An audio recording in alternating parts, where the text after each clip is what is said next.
Pada suatu hari, di Jawa Timur, ada sebuah kerajaan yang bernama Kerajaan Jenggala. Sang prabu di kerajaan itu bernama Raden Putra. Ia memiliki seorang permaisuri dan seorang selir. Raden Putra sangat menyayangi permaisurinya, dan di saat yang bersamaan, ia juga sangat menyayangi selirnya.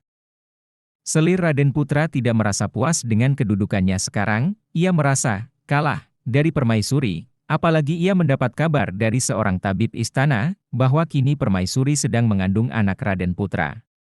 Sang selir berpikir ia akan semakin dilupakan oleh Raden Putra ketika anaknya lahir nanti. Lalu, sang selir diam-diam menyusun sebuah rencana jahat. Ia memanggil tabib istana untuk bekerja sama dan menyingkirkan permaisuri dari istana. Jika rencana ini berhasil, sang selir akan memberikan tabib hadiah istimewa. Lalu, pada suatu hari, sang selir sakit keras. Raden Putra pun kebingungan dan merasa sedih. Ia memanggil dan meminta tabib istana mempersiapkan pengobatan dan perawatan yang terbaik untuk selirnya. Tabib istana berkata bahwa sang selir sakit karena ia meminum racun, dan sang selir pun memperkuat perkataan tabib dengan berkata ia merasa diracun oleh permaisuri. Mendengar hal ini, Raden Putra pun marah dan memanggil permaisurinya untuk dihukum. Raden Putra memerintahkan patih istana untuk membunuh permaisuri yang sudah meracuni selir di hutan yang ada di tepi kerajaan Jenggala. Sang permaisuri mencoba membela diri, tapi ia tidak juga dipercaya. Saat permaisuri dibawa menuju ke hutan, sang selir sudah merasa lebih baik dan sembuh. Tentu saja sebenarnya mengobati selir tidak sulit karena ini semua sudah direncanakan olehnya dan tabib istana. Tabib istana sudah memiliki obat penawarnya sejak awal. Kerja sama jahat mereka pun berhasil dan sang selir akhirnya diangkat menjadi permaisuri.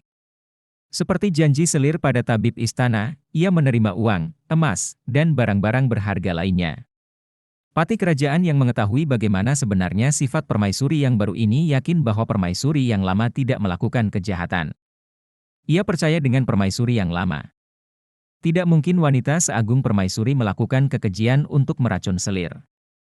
Justru patih curiga bahwa selirlah yang telah memfitnah permaisuri untuk menyingkirkannya. Walaupun demikian, tentu patih kerajaan tidak mempunyai kemampuan untuk menyelamatkan permaisuri dari fitnah itu. Saat sampai di hutan, patih tidak menghukum mati permaisuri, ia justru membuatkan sebuah pondok yang kokoh dan nyaman untuk permaisuri tinggal. Ia juga memberikan beberapa makanan yang cukup untuk beberapa hari. Permaisuri pun sangat berterima kasih, ia justru mengkhawatirkan patih karena ia membohongi Raden Putra. Patih mengatakan bahwa permaisuri tidak perlu khawatir, ia akan menggunakan darah rusa sebagai bukti pada istana bahwa ia sudah membunuh permaisuri. Sampai tiba suatu hari, di mana permaisuri akhirnya akan melahirkan anaknya.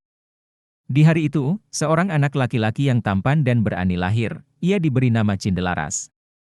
Cindelaras tumbuh menjadi anak yang pandai berburu.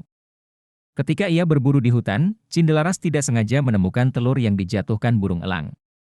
Ia pun mengambilnya dan merawatnya hingga akhirnya telur itu menetas. Ternyata, telur yang sudah dijaga oleh Cindelaras adalah telur ayam. Dari telur itu, muncul seekor ayam jantan, dan Cindelaras sangat menyayangi ayam tersebut. Saat ayam itu tumbuh besar, ayam ini memiliki kokok yang terlihat sangat aneh. Meski begitu, ayam ini merupakan ayam yang sangat penurut. Cindelaras pun mengikutkan ayamnya ke berbagai macam perlombaan dan ia berhasil memenangkan semuanya. Akhirnya, ayam Cindelaras pun jadi semakin terkenal. Ternyata, ketenaran ayam Cindelaras terdengar hingga ke istana.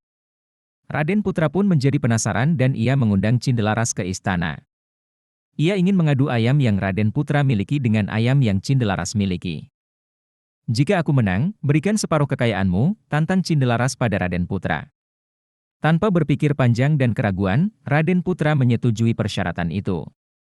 Di akhir pertandingan, ayam Cindelaras terus berhasil memenangkan perlombaan, Raden Putra pun merasa sangat kecewa. Lalu, ia pun bertanya pada Cindelaras tentang asal-usulnya dan bagaimana ia bisa melatih ayam menjadi hebat seperti itu. Tak disangka-sangka, yang menjawab pertanyaan itu justru ayam Cindelaras. Aku adalah ayam jantan yang pandai.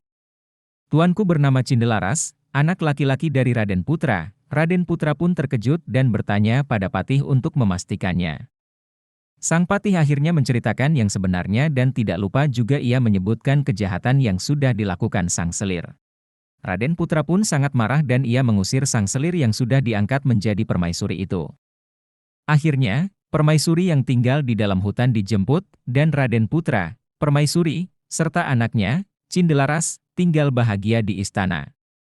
Nah, pesan moral yang bisa diambil dari kisah ini adalah tidak ada tindak kejahatan yang tidak akan ketahuan.